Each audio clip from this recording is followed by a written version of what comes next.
Kamusta mga ka-Adonis, mga kalingap? Ito namang pag-uusapan natin ngayon ay patungkol sa ilang mga charity vloggers, sa mga BSM boys na mga suplado. Akala mo kung sino? Diretso lang kung makatingin. Diretso lang ang kanilang mga nakikita, hindi nila nakikita ang kaliwat kanan sa ginagawa nila na pagtulong at pag-alalay kay Kuya Bal. Diretso lamang ang kanilang mga tingin. Para silang mga kabayo na nilagyan ng tapa-oo sa magkabilang mata, sapagkat iisa lamang ang direksyon na kanilang tinatahak. Daig pa ang daang matuwid ni late President Benigno Aquino. At isa sa ating pag-uusapan ngayon ay walang iba kung hindi si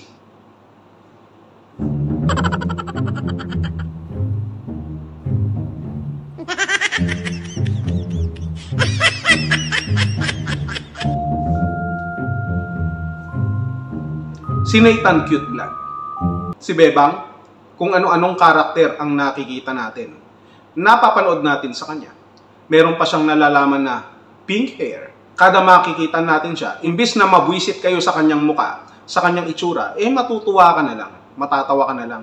Bakit? Kasi nga, itong si Nathan Cute, ginagamit yung kanyang katawan, yung malaking katawan, para magbanat ng buto, hindi lamang para sa kanyang sarili, kung hindi para sa kapakinabangan ng iba. Si Nathan Cute, loyal, kasama sa batch 1 at marami na ring napatunayan. Kung kayo ay mga nakakapanood at dati nang sumusubaybay sa Kalingap, kilalang kilala nyo si Nathan Cute Vlog na kahit kailan hindi rin iniwan si Kuya Bal. Hindi kagaya ng mga ex nyo na kapag nakakita na ng iba, iiwan ka na. Napanood ko nga noong nakaraan, kasama niya pa si Boss Sagap TV, nakasama din dito sa ating pag-uusapan. Si Boss Sagap TV, kasama si Pangyaw. Si Pangyaw na akala ko ay si Joel Salcedo. Kamukha ni Joel Salcedo kasi. Pero alam nyo ba, na pinuntahan pa nila si Lola Mirna Panuncio at ang kanyang pamangkin, kung hindi tayo nagkakamali, pamangkin o apo ba, na si Sheila May, na sinasabi nilang maliit ang utak, may kapansanan, nakakadinig pero hindi nakakapagsalita. Itong si Sheila May, sinasabing maliit ang utak, hindi man natin alam kung ano ang pinakakadahilanan, ang punot dulo. Deserve din ng mga taong ganito ang mabigyan ng tulong na nararapat para sa kanila. Yan ang nakaraan na napanood ko na ginagawa nila Bebang. Na kapag sila ay hindi kasama ni Kuya Bal, sila po ay nag-i-scout, naghahanap ng mga matutulungan. Ibig sabihin, hindi nasasayang ang kanilang oras. Hindi nasasayang, kaya nga natagpuan nila itong si Sheila May na maliit ang utak. Hindi kagaya ng iba dyan na mga nagmamagaling sa labas ng Kalingap, mga basher, no, na akala mo kung sinong matatalino, pero gamunggo lang ang utak. May utak, pero hindi ginagamit. Normal, pero abnormal ang ikinikilos. Abnormal ang ipinapakita sa atin. Yan yung mga basher ng Kalingap, na hindi namin kayo bate at hindi namin kayo tutulungan. Pero itong si Sheila May, kahit maliit ang utak dahil sa kanyang kapansanan, deserve na matulungan. O ano, inggit kayo. At yan ay mangyayari sa pamamagitan nila Nathan Cute Vlog, nila Sagap at Pangyaw. At hindi lamang yan. Hindi lamang yan. Nakita nyo naman na isa sa kanilang mga natulungan, itong si Kuya Sunday. Sunday or Sunday? Ano ba pagkakabanggit mo, Nathan Cute, ha? Kuya Sunday na nagtutulak, no? Na nagtotrolley doon sa Riles, na kumikita lamang ng maliit na halaga, kakarampot na halaga, para tustusan ang kanyang pangangailangan sa buhay. Nagtutulak sa Riles, sakay ng kanyang mga pasahero mula alas 8 hanggang sa matapos ng maghapon. Hindi kagaya ng iba dyan na kung ano-ano ang mga istoryang itinutulak, kung ano-ano ang mga tinutulak. Tinutulak din ang kanilang mga sarili sa bangin ng impyerno dahil sa kanilang mga kasalanan, kamalian na ginagawa na hindi nila nakikita. Hindi lamang alas 8 hanggang alas 5 ang kanilang ginagawa, itong mga basher na ito. Kung hindi, buong buhay nila, 24/7, daig pa ang 7-Eleven sa kanilang mga ginagawang walang puknat, walang tigil na ginagawang paninira sa Kalingap para kumita in expense of Kalingap. Hindi kagaya ni Kuya Sunday, marangal na kumikita. Yan ang mga tinutulungan nila Nathan Cute Vlog. Pangalawa, ito namang si Engineer Agul. Si Engineer Agul na inaasahan ng Kalingap, lalo na kapag may mga proyektong pabahay din naman, si Kuya Bal. Namit ko na rin itong si Engineer Agul. Gwapo rin, kagaya ng inyong lingkod. Engineer at matalino. May mga pagpaplano. May mga ginagawa ayon na rin sa kanyang katalinuhan na ibinabahagi niya sa Kalingap kung anuman ang kanyang nalalaman. Hindi kagaya ng iba, hindi lamang engineer, architect pa. Engineer ng ano? Engineer ng mga storya, engineer ng mga paninira, engineer ng mga fake news. Yan ang mga ginagawa ng sa kabila ng mga naninira sa Kalingap. Mga engineer at mga architect ng mga fake news. Hindi kagaya ni Engineer Agul. Kaya nga nagustuhan siya nung nakaraan ni Ate Laura at siya ay si Florante. Joke lang, boss, Engineer Agul. Alam ko naman na hindi ka lang matinik sa chicks. Kung hindi, matinik ka rin sa paggawa ng iyong responsibilidad bilang kabahagi ng Kalingap, bilang kabahagi ni Kuya Bal na BSM Boys. Kalingap Charity Vlogger. Yan si Engineer Agul. Kasama nila Kalingap Gilbert, kasama nila Topper. Napanood ko yun nung pinantahan nyo si Nanay Virginia, yung bulag na inyo pong nais tulungan. Mahirap ang buhay. Halos kaparehas ng nangyayari sa ilang nating mga kababayan. Si Nanay Virginia, namamalimos, naglalabada, pinipilit na lumaban ng patas sa buhay. Kaya nararapat lamang siyang tulungan at makita nila Engineer Agul. At nakakalungkot nga lang, malapit na po silang sa pagkakaalam natin na mapaalis dun sa kanilang tinitirhan. Pero pasasaan man, alam ko na hindi sila papabayaan nila Engineer Agul sa abot ng kanilang makakaya, sa tulong na rin ng mga sponsor. Isa pa dito sa tinutulungan nila Engineer Agul, si Lola Cecilia na high blood. Matanda na si Lola Cecilia. Tinanong pa nga si Lola Cecilia na kung okay lang ba ang kanyang paningin sapagkat siya ay nahihilo na madalas araw-araw. Sabi, okay lang ba Lola ang iyong paningin? Ang sabi niya, okay pa naman ang paningin niya. Sana all Lola, buti ka pa, okay pa ang iyong paningin. Sapagkat ako, madalas magdilim ang paningin ko, lalo na dun sa mga kumakalaban sa Kalingap. Hindi lamang araw-araw, mayat maya pa. Si Lola Cecilia mahina na, may mga karamdaman na. Siya ay umaasa na lamang sa bigay ng iba. At ang kanyang kahilingan na lamang dito kala Engineer Agul ay maipaayos yung kanilang haligi. Dahil kada daw umuulan, ito ay nasisira na. At natatakot siya na baka isang gabi na umuulan, sila po ay mabagsakan na lamang. Pero sa awa ng Panginoon, kagaya ng pasasalamat ni Lola Cecilia, lagi niyang pinagpapasalamat na siya ay nagigising pa ng bawat umaga.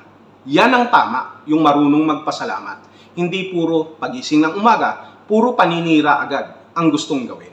Ang ginagawa, ang tanging kahilingan lamang ni Lola Cecilia, magkaroon sila ng maayos at matibay na pamamahay. Hindi lamang yan ang mangyayari kapag tinulungan sila nila Engineer Agul. Kung hindi, maayos din naman na pamumuhay na kahit sa mga huling sandali lamang ng kanilang buhay ay maranasan nila ang hayahay na buhay. Hindi ba Engineer Agul?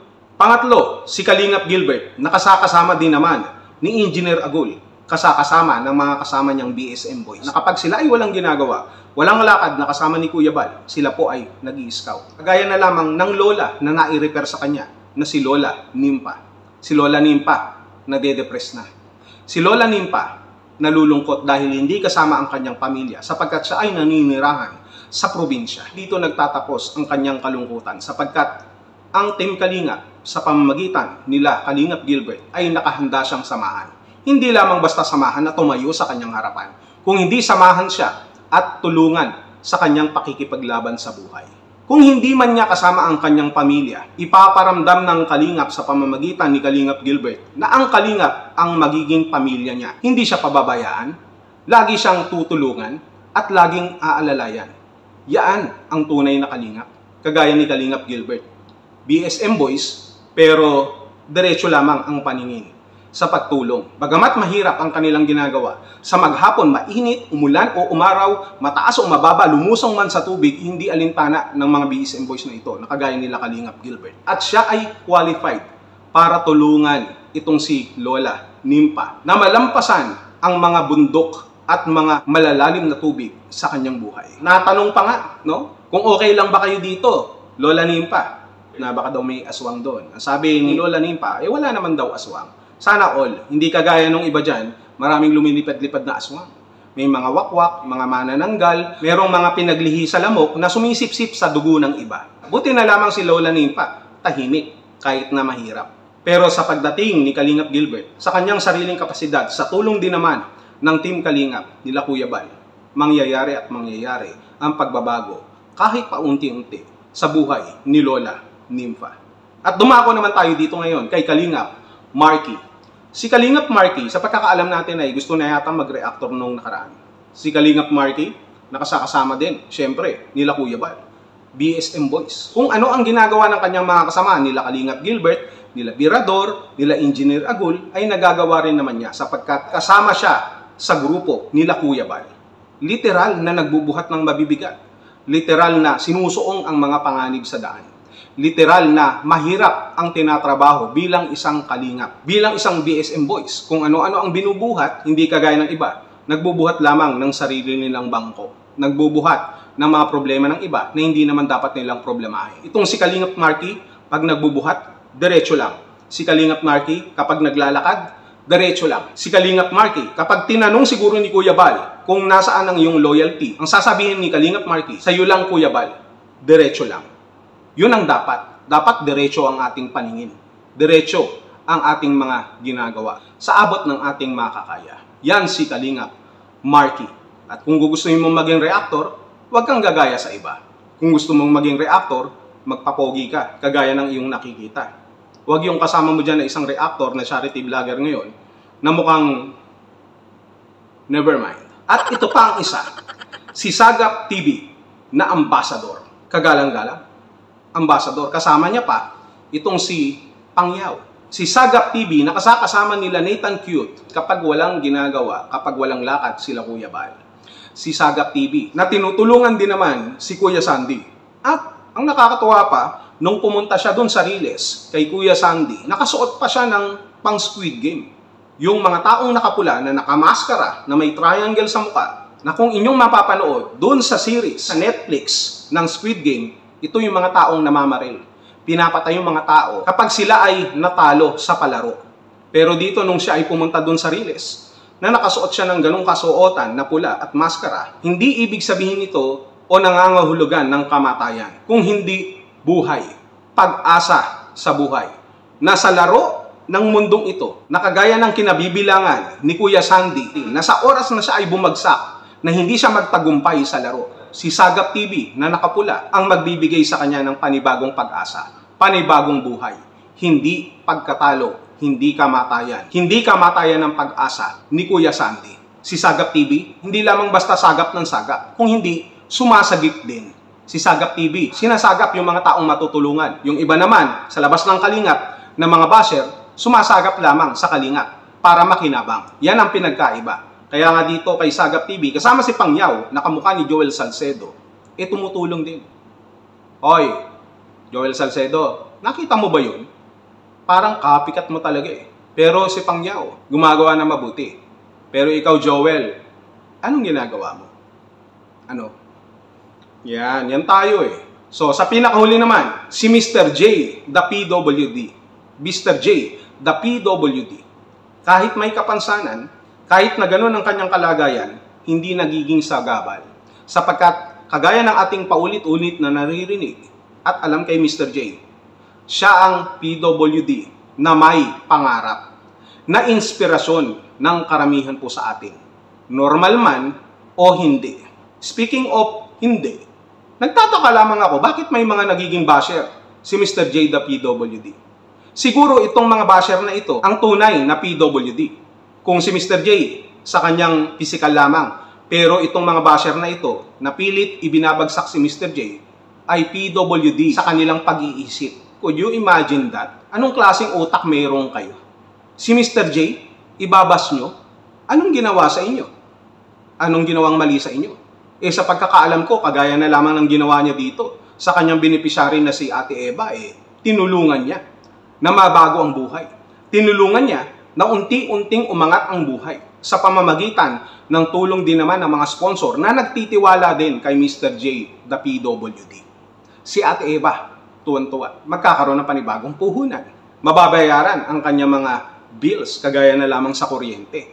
Yan ang nararapat, natutulungan. Mayroong tinatawag po natin na output doon sa mga ginagawang pagtatanim ni Mr. J, the PWD, na hindi lamang siya nagtatanim para sa kanyang sarili, para patunayan ang kanyang kakayanan. Kung hindi itong lahat ng ito na kanyang ginagawa na nakikita ng mga sponsor at sa oras na siya ay maghanap ng matutulungan na kagaya ni Ate Eva na mahal mo na, ay siguradong bubuhos ang mga pagpapala, siguradong bubuhos ang mga biyaya sa mga tinutulungan ni Mr. J. Hindi lamang yan, BSM Boys din. Si Mr. J, kasama ni Kuya Bal sa lahat ng mga lakarin.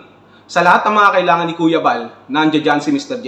Ako mismo nakakita niyan sapagkat nakakasama ko yan. Si Mr. J sa Daet. At isa siya sa inaasahan ni Kuya Bal sa ilang mga gawain sa Kalingap.